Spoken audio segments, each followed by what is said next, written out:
So the question of why hackers target systems and businesses is one that always intrigues and to some extent infuriates people. Why are they doing this?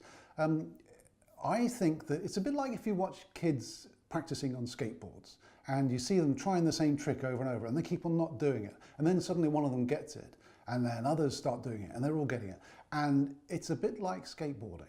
What hackers are often doing is they're just doing it for the fun of it. They're just interested in, can they do this? And can they get control of a machine which is not theirs? It's very much a thing about extending your abilities and showing that you have dominion over these systems.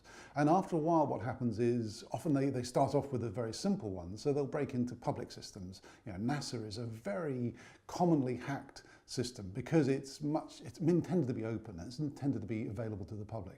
But once you start getting businesses, those have slightly bigger walls around them, so those become more interesting even to the amateur hackers, the people who aren't looking to make money out of it. Although a lot of them find if they can break into a business, if they can get a few credit card numbers, they can use those to buy stuff which they like, because they tend to be teenage kids, they're enjoying it. You then move up a stage and then you get to the people who are actually doing it for money. They're doing it for a living. So you get hackers who are what I call the commercial hackers. And so they move out of being amateur hackers who are just doing it for the fun to being commercial hackers who are trying to get big databases of credit cards, names and addresses, things that they can sell between themselves to other commercial hackers. And there's a really big market of people who are selling information like this back and forth on the dark net. And once you go past those sorts of hackers, then you're looking at state-sponsored hackers, the people who are really very, very good at what they do.